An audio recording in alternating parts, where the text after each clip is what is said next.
Tommy Lee Jones is not just a name on a marquee. He is a force etched into the backbone of American cinema, unyielding, weathered, precise. A man whose presence doesn't simply fill a frame, but anchors it. Over decades, he has carried stories like burdens and delivered them like truth. The relentless lawman Samuel Gerard, the controlled, unsmiling Agent K, the worn-down sheriff Ed Tom Bell, staring into a world that no longer makes sense. Characters so permanent they feel less like performances and more like landmarks in the cultural memory dot, and yet behind every monument, there is always a cost that never makes it to the credits, because the kind of greatness the world celebrates is rarely built in comfort. It is carved in pressure. It is paid for in silence. It is shaped by losses that don't ask permission. So walk with us through the life of a man who fought his way upward through hard ground, harsh seasons, and the kind of private storms that never show up in headlines. And as the world now absorbs the weight of a fresh and devastating blow, we are left with the aching reminder that even the strongest men can be broken by the one kind of pain no discipline can outrun. Comment 79 or right?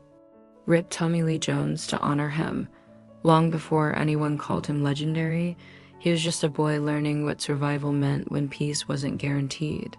Born on September 15th, 1946, in the dust-colored town of San Saba, Texas, Tommy Lee Jones entered a world that didn't promise softness. Nothing about his beginning suggested ease. Life didn't arrive with cushioning, it arrived with demands.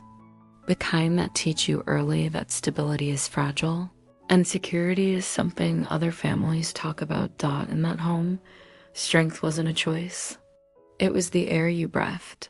Comment 79 or right, Rip Tommy Lee Jones to honor him. His mother, Lucille, held the household together the only way she could, through exhaustion and sheer will. Working 3 jobs, she became the quiet engine behind everything that didn't collapse. Police officer, school teacher, a woman stitched together by responsibility, moving through her days on determination instead of rest. And even if tenderness didn't always have room to bloom, endurance did. She didn't raise him with speeches, she raised him with persistence. With the unspoken lesson that you keep going because stopping is not an option. Comment or right Lucille to honor them. His father Clyde came home from the oil fields carrying more than fatigue. He carried the weight of long shifts under punishing skies and the volatility that made the walls inside their home feel as tense as the world outside. Calm didn't settle there. It passed through like a draft and disappeared. The marriage around Tommy broke, mended, and broke again. Each fracture leaving behind echoes that taught a child what adults rarely admit, that love can exist and still fail to hold. When the oil market collapsed in the early 1950s and Clyde lost his job, pressure stopped visiting and started living there permanently. The family moved again and again. Midland Sabino wrote in every new town, wiping away familiarity before it could become belonging.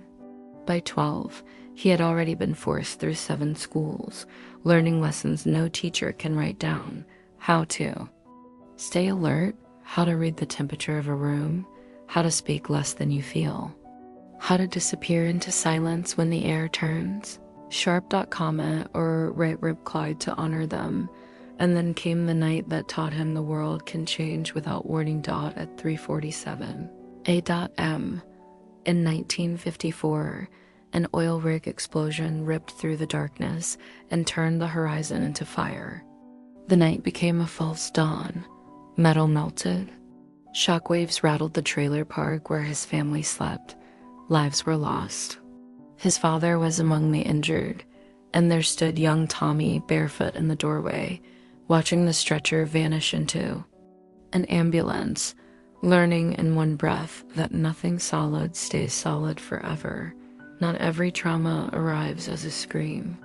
Some arrive as a single moment that settles into you and never leaves. Comment 79 or right. Rip Tommy Lee Jones. To honor him. In the months that followed, he didn't wait to be asked to help. He worked odd jobs, fixed broken things, carried responsibilities. Too heavy for a child. It wasn't courage meant for applause. It was instinct. Survival learned before language. By adolescence, the storms weren't only around him anymore. They were inside him. Football became his release. The one space where impact made sense, where noise could replace what he didn't know how to say. At 16, every collision carried more than force. It carried years of swallowed anger, fear, and unspoken pressure. Sometimes it spilled too far and cost him playing time.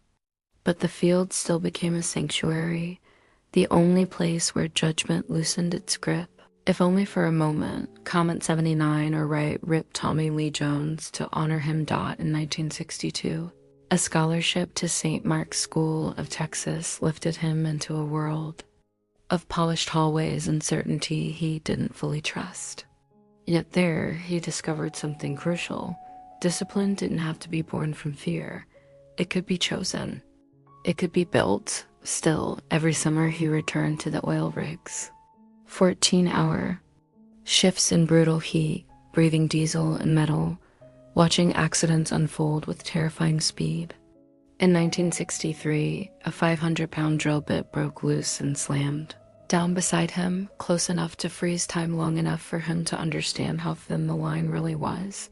1 inch closer, and everything ends. He earned $3.50 an hour, lost weight he couldn't afford to lose, and carried home something heavier than money, resolve forged in danger, and a quiet vow that this life would not claim him. Comment 79 or right.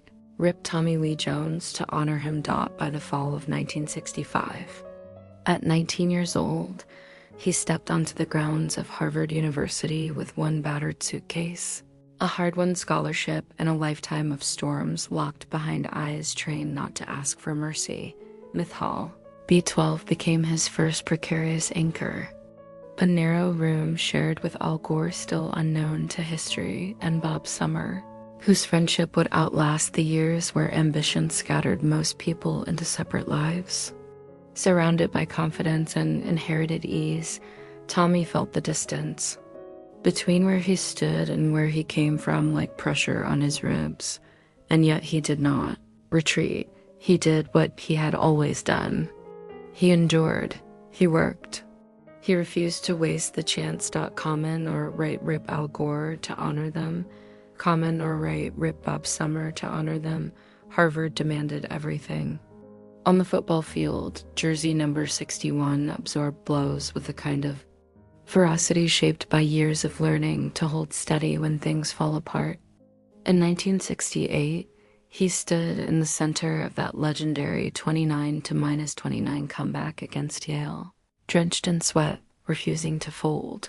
But another kind of truth was waiting for him beyond the field, the stage. In Coriolanus, his intensity unsettled audiences. And The Ladies Not for Burning, opposite John Lithgow.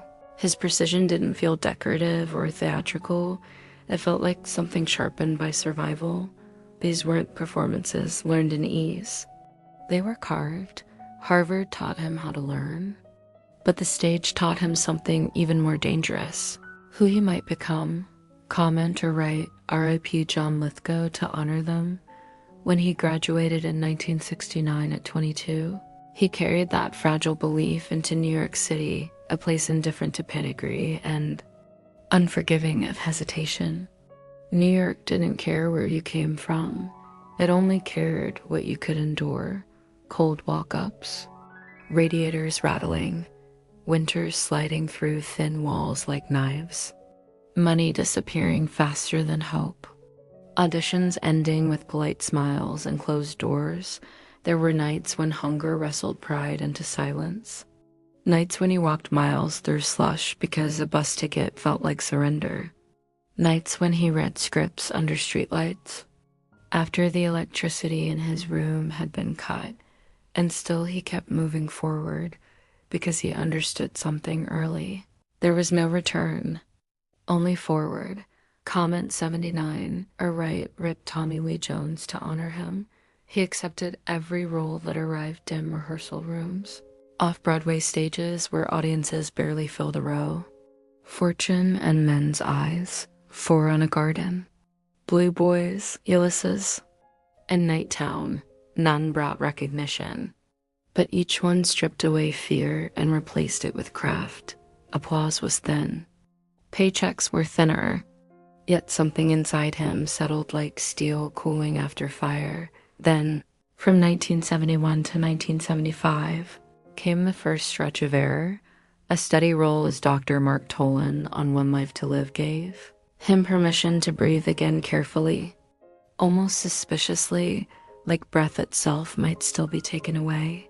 And just before that lifeline fully held, a brief appearance in Love Story quietly shifted the ground beneath his feet. A door opened, not wide, not easily, but enough. The boy who once stood barefoot in a doorway watching an ambulance disappear into the night had crossed frozen streets, rejection, hunger, and doubt, and reached something close to solid ground. Comment 79, or right, ripped Tommy Lee Jones. To honor him, by the late 1970s, Hollywood could feel the pressure gathering around him. He was no longer only a man shaped by dust, labor, and danger. He was an artist being sharpened by forces that demanded everything and returned nothing gently. In roles like those in the amazing Howard Hughes' Rolling Thunder, Eyes of Lover Mars, and Backroads, there was a gravity that felt bruised and lived in something audiences sensed before they knew how to name it. Then came Coal Miner's Daughter, and something ruptured in the best way. His work turned heads. A Golden Globe nomination followed. The industry took notice. And in that moment, it became clear this wasn't a man chasing fame. This was a man excavating truth from places most people would rather leave buried. But the screen never showed the private cost punishing lights. Endless retakes, a voice worn raw, emotions dragged up until there was nothing left to give. He accepted it without complaint, because exhaustion, to him, was proof he was still needed. Comment 79, or right, ripped Tommy Lee Jones to honor him. In 1983, the executioner's song demanded a stillness so severe it felt like erasing yourself. For weeks he carried the role like weight locked behind his ribs, sleep broken into fragments. Words rationed, energy conserved, like survival depended on it. Between takes, he sat alone, unmoving, rehearsing a descent back into darkness. When the Emmy came, he accepted it without ceremony, his mind already on tomorrow. Fame didn't soften him. Discipline regulated every breath, and in the late 1980s, those lines carved deeper. In the Park Is Mine, he carried sorrow through freezing nights. In Lonesome Dove, Captain Woodrow Call became something permanent in the national conscience, unyielding. Wounded, unromantic, some characters don't leave when the cameras stop. Some follow you home. Comment 79, or right, ripped Tommy Lee Jones to honor him. Then came the 1990s, the decade that sealed his name into legend while quietly demanding its own toll. In JFK, he cut through the noise with precision that earned an Academy Award nomination. Under Siege revealed an edge that audiences didn't expect. But The Fugitive changed everything. As Deputy U.S. Marshal Samuel Gerard, he didn't perform. He commanded. The shoot was relentless, long nights, physical precision, no margin for error. On screen, it looked effortless. Off screen, it was attrition. When the film thundered past $370 million worldwide, and he stepped on stage to accept the Oscar, he paused, eyes lowered, breath held, as if replaying every mile from Texas oil rigs to the brightest lights in Hollywood. That brief stillness carried decades of missed sleep, aching muscles, and a life spent making mastery look simple. Comment 79, or right, ripped Tommy Lee Jones to honor him. But even as the world celebrated the monument, the man behind it was still paying a price no award could refund. By the early 1980s, as he entered his 40s, pressure tightened around him without announcing itself. On the set of Black Moon Rising in 1986, those near him sensed something shifting, longer silences. Shoulders locked tight, exhaustion settling into his face like permanent weather. Linda Hamilton would later recall that he drank not for pleasure, but to still something restless and unnamed. Years later, he offered a pared-down truth about those stretches of life where grit is all that keeps you standing when grace stays away. A man binding himself together with will alone, then stepping before the camera like nothing inside. Him had cracked a comment or right rip Linda. Hamilton to honor them. Sometimes devotion to truth can become combustible when the air grows too tight. During Batman Forever, his severe discipline collided with Jim Carr's improvisational electricity, two incompatible forces, grinding against each other beneath blockbuster weight. Crew members remembered the physical intensity, the jaw set hard. Before another take, the sense that he wasn't acting so much as bracing. Then Men in Black asked for another sacrifice, endless nights, surgical timing, stunts that tolerated no error. Still, his commitment was never questioned. Someone once said he carried films like some men carry burdens, alone fully, as though setting them down would betray something sacred. Even when the cameras stopped, the work didn't end. It simply changed rooms. Comment or write rip Jim Carr to honor them. Asterisk, asterisk, music. Then came the moment where the world thought Tommy Lee Jones had finally found something rare in a man's life. Peace. Because after decades of surviving Storm's poverty, instability, relentless work, emotional restraint, he built a life that, from the outside, looked grounded. He had the kind of career most actors never touch. Respect without begging for it. Power without needing to shout. And a face the world trusted to deliver hard. Truth. But even the strongest foundation can crack when grief moves in quietly. Comment 79 or write rip Tommy Lee Jones to honor him. The life he built when the cameras stopped in 2001. He married Dawn Laura Jones, a photographer with a calm steadiness that didn't demand attention, only authenticity. Together, they stepped away from the noise whenever they could into the open land of Texas, into a life that wasn't measured in premieres or ratings. For a man who had spent his entire life under pressure, the ranch wasn't luxury. It was oxygen. No cameras. No scripts. No applause. Just long silence, white skies, horses, and distance from the chaos of Hollywood. And for a while, that silence looked like healing. But Tommy never stopped carrying weight even in the later years. He never softened to comfort. He kept working, kept choosing characters that weren't fun. But real. No Country for Old Men, 2007. This wasn't just another role. Sheriff Ed Tom. Bell wasn't loud, wasn't heroic, wasn't flashy. He was a man watching the world change into something colder, and realizing strength alone couldn't stop it. Tommy didn't act that fear. He understood it. That performance wasn't an Oscar hunt. It was a confession. The kind of grief that doesn't announce itself.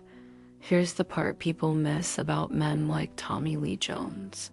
They don't fall apart in public. They don't post sadness. They don't speak their pain into microphones. They don't ask anyone to hold them. They do what they've always done. They absorb it. They contain it. Until the day they can't, because loss doesn't always arrive with drama. Sometimes it arrives as a phone call, a doctor's sentence, sudden ending. And the world keeps spinning while your inside collapses. The breaking point no one sees coming. The hardest thing about grief isn't tears. It's the silence afterward. It's waking up in a house that suddenly feels wrong, a room that still holds someone's presence, but the person is gone. It's remembering something funny, turning to tell them, and realizing there's nobody there. That kind of pain doesn't just hurt. It rewrites you. Why this hits different with Tommy Lee Jones, because this is a man whose entire identity was built on Endurance controlled discipline, keeping it together, but grief doesn't care how disciplined you are, Dot. It doesn't care if you won Oscars. It doesn't care if you're admired, Dot. It doesn't care if the whole world calls you strong. Grief will still pull the ground out, and for someone who survived his whole life by staying unbreakable, the moment he finally breaks is the moment that hurts the most. And that's why the world is feeling this right now. People aren't just reacting to news. They're reacting to something deeper. We're watching a man who spent a lifetime surviving hardship face the one hardship that can't be outworked. A man who could outlast storms, but not the kind of loss that leaves you standing in your own home, feeling like a stranger in your own life. The legacy he leaves behind, whatever happens next, no headline can erase what he gave cinema. Tommy Lee Jones didn't just play men who were tough. He played men who carried the cost of toughness, men who were tired, men who were haunted, men who stayed upright anyway. And that's why he mattered, because he gave people something rare, portrait of strength that wasn't glamorous, just real. Asterisk, for most of his life, Tommy Lee Jones didn't ask the world for sympathy. He didn't do public pain. He didn't turn heartbreak into headlines. He didn't want to be loved for being vulnerable. He wanted to be respected for being solid. But there comes a point in a man's life where the mask doesn't crack from weakness. It cracks from weight, Dot, and when it finally did, people didn't just notice, they felt it. Comment 79 or write "Rip Tommy Lee Jones" to honor him. The silence became the loudest thing. The first sign wasn't some dramatic appearance. It was the opposite, Dot. It was absence. A lack of statements, a lack of photos, a lack of that rugged, steady presence people had grown used to. And for someone like him, silence wasn't peace. Dot. Silence was grief doing its work, because grief doesn't always make you cry. Sometimes it makes you disappear. Dot. People think tough men don't break, but tough men don't break the way others do. They don't collapse in front of you. They don't beg for help. They don't shout their suffering. They keep going and going and going, Dot, until one day they stop answering texts. Dot. Stop leaving the house. Dot. Stop looking forward to anything. Not because they don't care, but because caring starts to hurt too much. The private struggle behind the public legend. Everyone knows the roles. The fugitive, the relentless man who doesn't stop Men in Black, the calm one who handles the chaos. No Country for Old Men, the weary man staring at evil he can't understand. But what people forget is, actors don't always choose roles. Sometimes roles choose them, and sometimes you don't realize a character is a mirror until you're already staring into it. The moment the story change, there are moments in life when you can feel the season turning, not outside, inside. When you wake up and something has shifted, when food has no taste, when time feels heavier, when your chest feels tight for no reason, and you realize you're not getting through it, you're just enduring it. And endurance has limits, even for men who built their whole identity on it. Why this loss feels so personal to people? Because Tommy Lee Jones wasn't. One of those celebrities who felt distant. He felt like somebody you knew, like your dad's old friend, your coach, your uncle who doesn't talk much but always shows up, that one man in town who never bragged. But everyone respected he carried something familiar, a kind of strength that didn't perform. It just existed. And that's why when he was hurting, people could sense it without him saying a word. The pain that doesn't heal with time, here's what nobody tells you. Some grief gets quieter, but it never gets smaller. It just becomes a room you live inside. You learn how to move through your days again, but something in you always stays parked on the moment you lost them. That's the kind of pain that makes a man stare out a window longer than he should. That makes him forget what he walked into the kitchen for. That makes him sit in silence and not even notice the hours passing. The legacy isn't just the awards. The legacy is this. Tommy Lee Jones played men who didn't win with speeches, they won with grit. They lost with dignity. They carried pain like a private responsibility. And for millions of people watching. That wasn't entertainment. That was recognition, because so many people live like that. Quietly. Holding it together, hoping no one notices the cracks. And in the end, the saddest thing isn't that he suffered. The saddest thing is that he suffered the way strong men do, alone, quietly, and without asking for help. But if this story reminds us of anything, it's this: even legends are human, even the toughest. Men need softness sometimes. Even the ones who carry everybody else deserve someone to carry them. Asterisk.